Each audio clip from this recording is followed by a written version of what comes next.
escritor, dirigió el país entre 1976 y 1988. En abril del 2011 asumió como presidente ejecutivo del Grupo Prisa, consejero delegado de El País.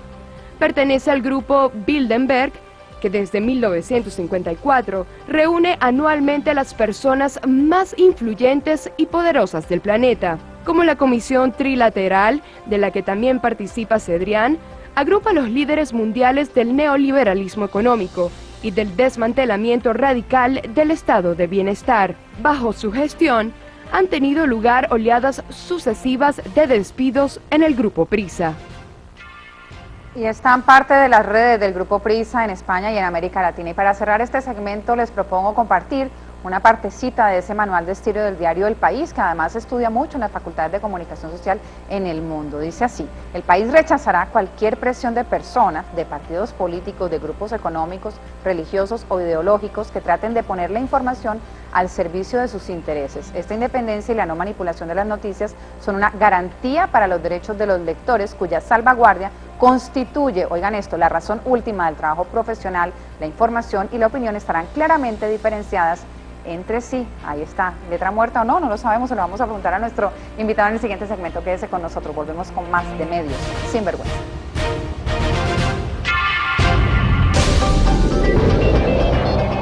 De lo que se trata no es de una anécdota en la información, sino de un proceder que es muy grave por lo que se refiere a la ética del periodismo, por lo que se refiere a la actitud empresarial y por lo que se refiere a la falta de respeto, incluso teniendo en cuenta que el propio periódico ha reconocido que no hicieron una verificación en profundidad de la imagen y aún así la distribuyeron.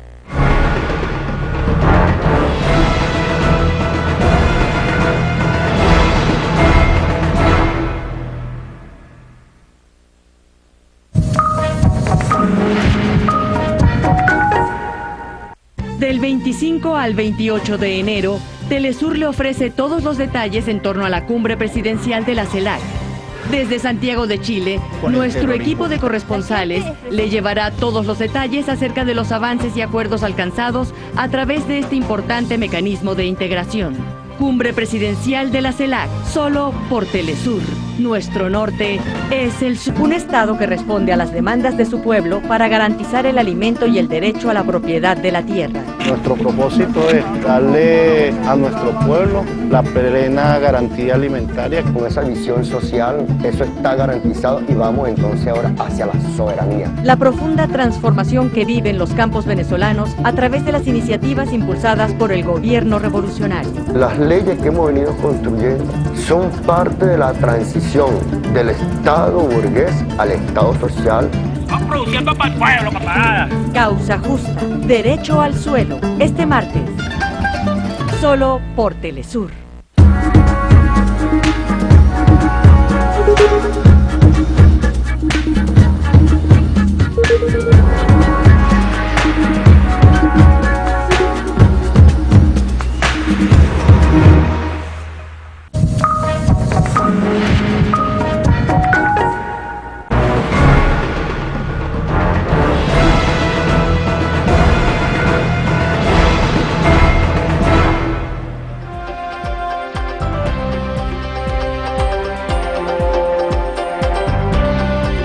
Volvemos, estamos hoy en Medios Sin Vergüenza. Usted puede participar usando esa etiqueta en la red social Twitter, pero también usando Morir en la Prensa. Periodistas de importantes medios de comunicación condenan esta foto falsa del presidente Hugo Chávez publicada por el periódico El País de España. Vamos a presentarles a ustedes parte de esas reacciones que conseguimos en distintas ciudades de América Latina.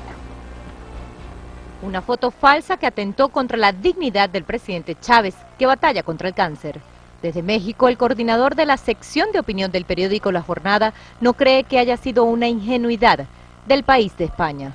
No se trata de un error periodístico como pudieran haber cometido muchos otros. No se trata de ser un error de esa naturaleza porque este periódico ha mantenido una campaña deliberada de desinformación en contra del proceso de transformación venezolano y en contra de Hugo Chávez en lo particular. El diario español sistemáticamente ha mostrado su rostro contra el presidente Chávez. El país tiene en América Latina un patrimonio golpista innegable. Todos recordamos lo que escribió El País después del golpe de Estado del 2002. Se ha establecido como en ese punto en el que de alguna forma tiene el sueño, podríamos decir, el delirio incluso de que va a ser una de las fuerzas vivas de la supuesta transición que está reclamando. El error desnudó los intereses de la oposición internacional. Están deseosos de presentar una imagen del presidente como de una persona que no tiene ninguna posibilidad de recuperación, etcétera, etcétera. Y bueno, meten la pata, tienen que echarla para atrás, pero esta campaña queda entonces al descubierto. 54% de las informaciones publicadas en el país sobre Venezuela se firman en Miami. Las reacciones se multiplican en sectores académicos. Había posibilidades de filtrarla, había posibilidades de referenciarla, había posibilidades de verificarla, y eso es lo que hace imperdonable lo que hizo El País en su edición, que tuvo que recoger parcialmente. La línea editorial política del País en contra del mandatario venezolano los llevó a publicar la foto extraída de un video de YouTube del año 2008, del que se hicieron eco medios de comunicación con similar tendencia como El Tiempo de Colombia, y que otros diarios de derecha, aunque condenan el hecho, de algún modo lo justifican. Y pues yo, digamos, lo justificaría periodísticamente, si ellos hubieran comprobado, pero sin ninguna equivocación, que esa era una foto real, pues le entiendo, digamos, el interés periodístico mucho más allá de la ideología o del pensamiento de un periódico. Pero ¿cuál es el límite del derecho a la información? En nombre del derecho a la información no se pueden transgredir ciertos límites. Esa fotografía no aporta absolutamente nada al derecho a la información que tiene ningún ciudadano, lo que aporta es al morbo. En una sala de redacción llega todo tipo de información que evidentemente tiene que ser confirmada, lo que no hizo El País, por lo que ya está en curso la demanda del gobierno de Venezuela contra el periódico español. Madeline García, Telesur, Caracas, Venezuela. Efectivamente, uno de los temas centrales es dónde está el límite. ¿Cuántas preguntas se hicieron estos periodistas del diario español El País y de otros medios de comunicación que también alcanzaron a replicar la noticia y la dieron como cierta? La ética se estudia, se aprende en la casa, en la universidad. ¿Qué tanto se vive esto en las salas de redacción? Pues vamos a darle la bienvenida a otro periodista, colega de todos nosotros, en este caso colombiano, se encuentra en la ciudad de Bogotá, es maestro de periodistas justamente de una materia como la ética, Javier Darío Restrepo. Javier Darío, muchas gracias por este tiempo para Telesur. Y bueno, su primera impresión cuando supo de esta noticia de la publicación de una foto falsa del presidente de Venezuela, Hugo Chávez, en primera plana del periódico El País de España. Muy buenas noches, sí, me complace mucho estar con ustedes y dar un aporte. Después de reflexionar sobre este caso, yo he llegado a la conclusión de que es un error explicable, pero no justificable. Déjenme explicarle otros aspectos. Es explicable. Hay que tener en cuenta que la información que está produciendo el Estado venezolano es una información que no es fiable. Y cuando la información es mediocre, surgen los sustitutos de esa información, que son los rumores. En este caso, el periódico fue víctima de los rumores. Hay quien interpreta que no es víctima, sino que es autor del rumor. No tengo elementos para decir esto, simplemente veo que es el contexto que explica esta clase de informaciones, que desde luego no es la única información falsa que se ha emitido. Recuerdo que en la noche del Año Nuevo nos alarmaron hablando de la muerte de Chávez. En esa ocasión los rumores estaban ganando la batalla. Luego, otra vez dentro del contexto de la explicación, la reacción que ha tenido el señor ministro de Comunicaciones, el ministro Villegas, es una reacción que considero excesiva y que contribuye en cierta forma a que la gente siga pensando mal. ¿por qué razón, y acaba uno de nuestros noticieros aquí en Colombia, de pasar un comunicado en la voz del ministro Villegas sobre la evolución que tiene la enfermedad del presidente Chávez? ¿Por qué razón esas informaciones no las dan los médicos? ¿Por qué no hay una junta médica que le esté dando credibilidad? ¿Por qué razón no hay una sola fotografía? ¿Por qué razón solo son los voceros oficiales? Como ustedes ven, son preguntas que surgen, no solo de la oposición, sino de las personas que están mirando esto desde un ángulo neutral. Por eso les decía, se explica, pero agrego, no se justifica ese tipo de información. Y ahora, no se justifica particularmente en el país. El país ya tuvo una experiencia parecida. Tal vez ustedes recuerden lo que sucedió informativamente cuando aquella tragedia de Atocha. Esto era 2 o 3 días antes de las elecciones. Y el periódico inmediatamente preparó una edición especial que debía salir algo así como la 1 o 2 de la tarde. El titular que tenía era un titular que prácticamente se reducía a informar el número de muertos y la gran tragedia que había ocurrido, pero no entraba a hablar acerca de los autores de esa tragedia. Hasta el momento en que el director del periódico recibió una llamada del presidente español. Era la primera vez que el presidente Aznar hablaba directamente con el periódico, y esta vez lo hizo para decir que la información era acerca de la autoría que tenía la ETA en esto. Lo discutieron allí en la redacción y finalmente concluyeron, puesto que lo dice el presidente, él debe tener elementos de juicio que nosotros no tenemos, y por consiguiente cambiaron el titular. Javier, fue su gran error.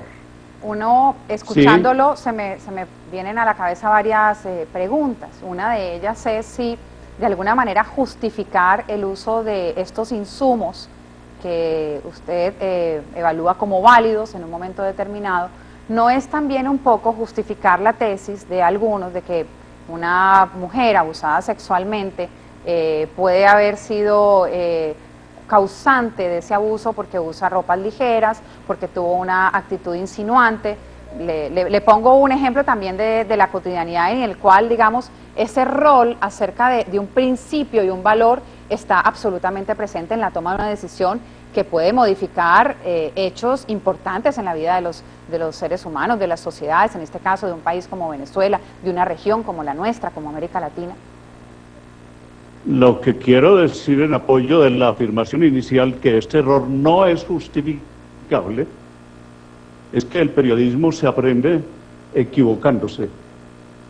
El periodismo no se aprende cuando se ganan premios, sino cuando se cometen errores. Aquel error de que estoy hablando es un error en que tuvieron que caer en la cuenta de que uno como periodista no le cree a ninguna fuente. El periodista siempre sospecha, y esa es precisamente una de sus obligaciones, porque tiene que asegurarse a los receptores de su información que lo que está diciendo ha sido comprobado. Uno no puede ser simplemente el que esté potenciando o repitiendo lo que dicen las fuentes. Todo lo que dicen las fuentes tiene que ser procesado, y aquí en este caso se echa de menos un editor que hubiera sometido a crítica esa fotografía. Si eso se hubiera hecho, muy probablemente el periódico se estaría ahorrando todas las amarguras que tiene en este momento. Teniendo en cuenta además que en casos como estos las rectificaciones son insuficientes. Por eso uno de los principios éticos más claros es que uno debe tener en cuenta que los errores cometidos nunca se reparan totalmente. Claro, dieron la explicación y lo hicieron con cierta diligencia, pero permanecen todas las dudas que han manifestado las personas que han hablado en este programa. las dudas de si se trata de una campaña, de si por tratarse de Venezuela, por tratarse de un régimen que ha sido cuestionado, se está justificando el que se utilice este tipo de argumentos. Le hacía esta pregunta a Javier Darío, nuestro invitado aquí en estudio, el profesor Arle Herrera, que también en este momento está en pantalla, y era si esta foto hubiera sido cierta, efectivamente fuera una foto del presidente de Venezuela, Hugo Chávez, sería válida publicarla en la primera página de ese diario o de cualquier otro diario en el mundo. Ya habíamos escuchado la opinión del profesor Arle Herrera. ¿Cuál es su opinión sobre eso? Aquí precisamente vuelvo a lo primero. Ciertamente esa foto sí agregaba, porque dentro de un desierto informativo, es decir, tanto ese periódico como toda la opinión pública mundial, como la oposición venezolana, y pienso que muchos ciudadanos venezolanos no saben qué creer acerca de la salud del presidente Chávez. Entonces, de ser cierta la foto, sí estaba agregando algo, porque estaba agregando un elemento visual. Hasta ahora solo se ha tenido una información verbal y por parte de gente interesada en mostrar que el presidente Chávez está operando. Piensen ustedes todas las preguntas que surgieron a raíz del nombramiento del canciller. Esa firma que está allí sí es la firma de él, y esto dentro del contexto de las afirmaciones que se han hecho acerca del delicado estado de salud del señor presidente. Un señor presidente en un estado de salud de esos va a estar firmando y va a estar pensando en un nombramiento de estos. Son preguntas que se hace la gente, y naturalmente en esa cantidad de preguntas, cuando llega un testimonio visual, una fotografía, eso agrega algo más. No hay que repetir la expresión esa tan utilizada de que una imagen vale más que 1000 comunicados de prensa leídos o por el vicepresidente Maduro o por el canciller. No, agregaba algo. Ahora, ¿es válido conseguir una prueba, en este caso, digamos, una fotografía o un testimonio o una fuente en otra historia periodística a cualquier costo? Es decir, haberla conseguido, como decía el país que la consiguió, a través de una agencia que a su vez la tomó de una enfermera en Cuba que la mandó a su hermana en España, porque entonces tenía, o sea, hay una serie de cadenas y explicaciones que ha dado el propio diario. ¿Usted cree que eso es ético, además, en lo que ha sucedido posterior a la publicación de la falsa foto? Es decir, si la foto hubiera sido verdadera, pues habría sido un gran aporte a la información de todo el mundo, y habría puesto una base de seguridad a lo que se está haciendo y a la política que se está dirigiendo en Venezuela. En este momento la política venezolana está sustentada sobre una hipótesis, porque no es algo que esté comprobado.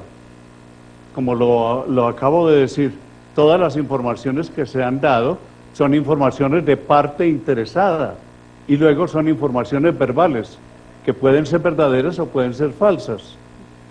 No hay un médico que esté respaldando esto, no hay una junta médica que haya hecho un dictamen, no hay una fotografía que sea auténtica, verdadera, que pueda decir el señor presidente Chávez se está recuperando. ¿Usted cree, profesor Javier Darío, que si eso sucediera, cesarían los rumores, cesarían el uso de fuentes falsas, de fuentes no confiables? Es decir, si eso fuera, ha caído el retorno a nuestro invitado desde Colombia, que tiene una visión contrapuesta a lo de nuestro invitado aquí en estudio. Le preguntaba al profesor Javier Darío Restrepo, esta es nuestra última inquietud en el programa, se nos va acabando el tiempo, pero quería saber su opinión acerca de esto.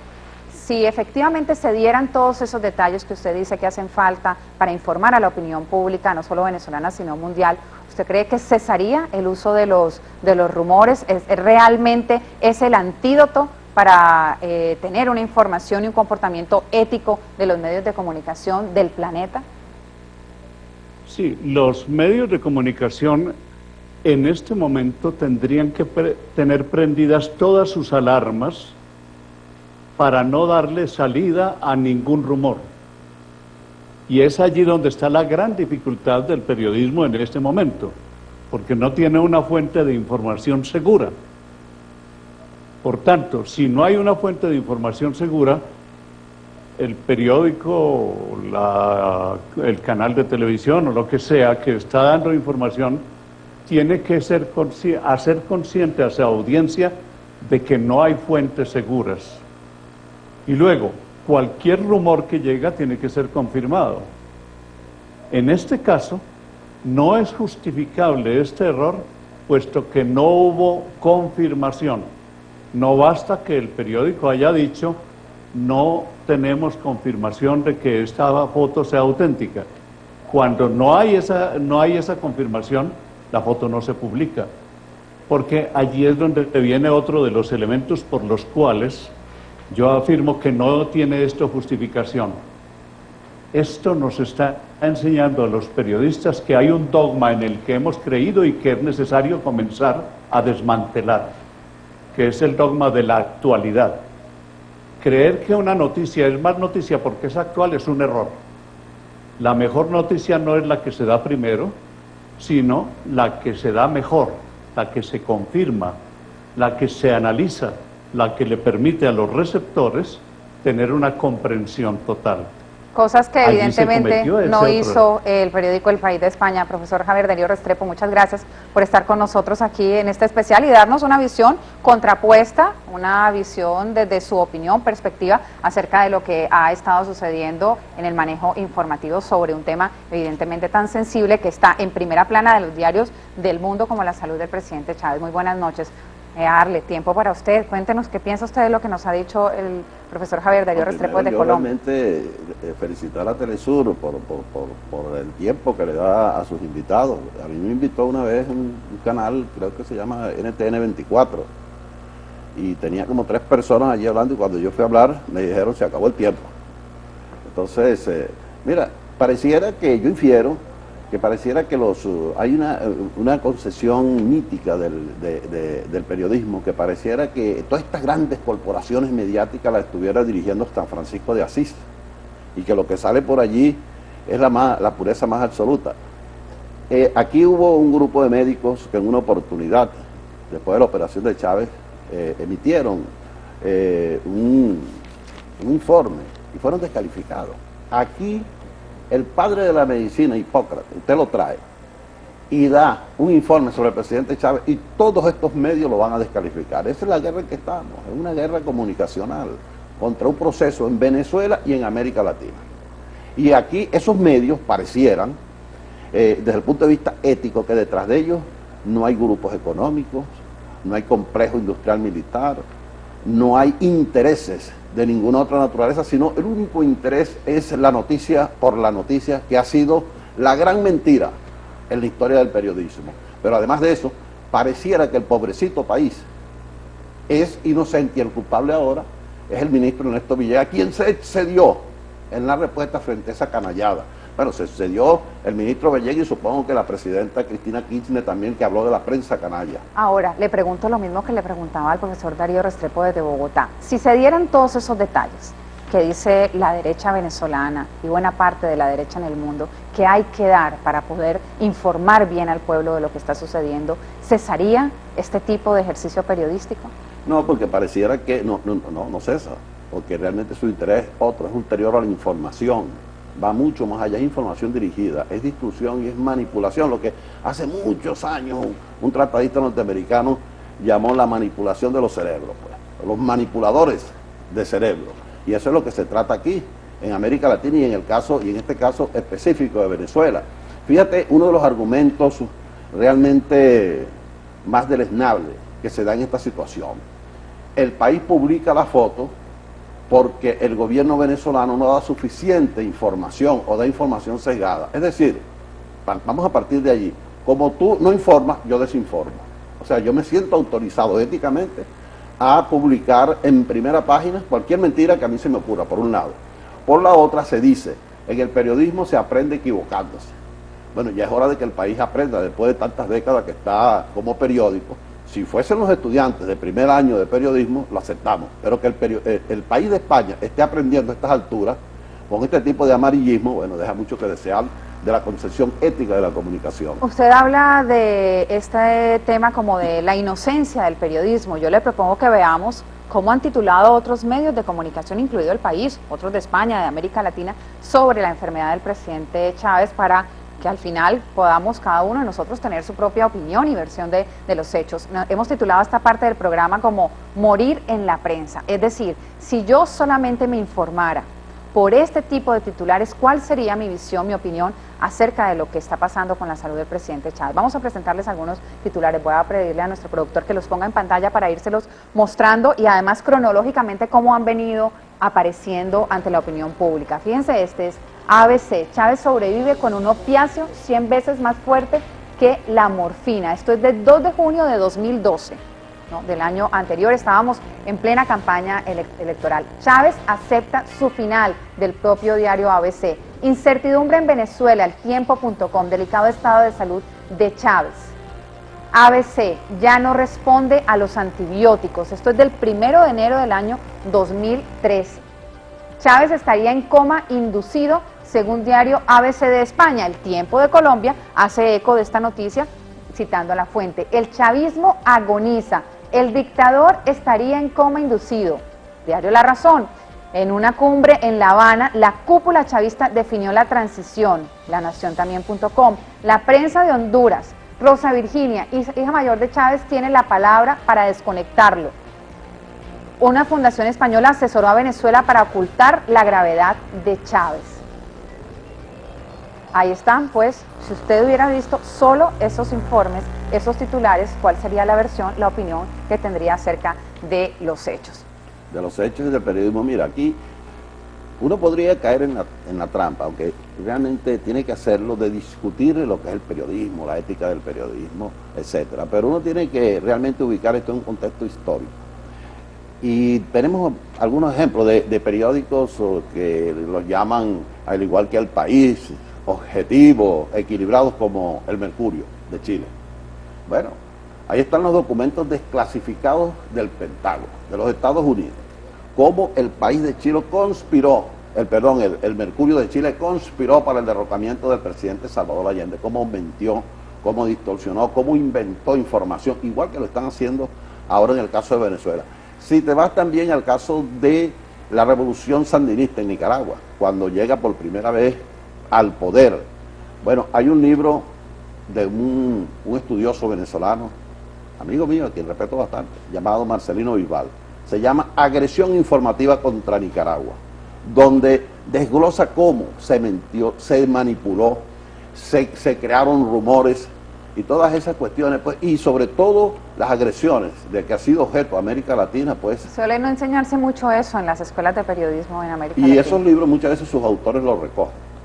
Vamos a presentarles a ustedes algunas de las opiniones que nos han llegado a través de la red social Twitter, a través de las 2 etiquetas que les presentamos para que participaran con nosotros en este especial periodístico de Telesur, con distintas posiciones, opiniones acerca de este hecho que es evidentemente de muchísima actualidad. Empiezan a aparecer en pantalla. Qué pena que me da, en estos tiempos todavía hay personas que creen en medios sin vergüenza. Dice, los medios sinvergüenza son aquellos que hacen de la libertad de expresión un instrumento de lucro y de defensa de sus intereses. Cuando los medios sinvergüenza quieren imponer sus matrices, ignoran la información oficial y resaltan las versiones de particulares. El País usó la metodología de los medios serviles a intereses neoliberales, la mentira y la difamación. Medios sin vergüenza. Morir en la prensa, no importa que tú mueras en la prensa si vives en el corazón del pueblo, y así será, el comandante vivirá y la oposición lo sabrá. Esa es Teresa Vera, 1945.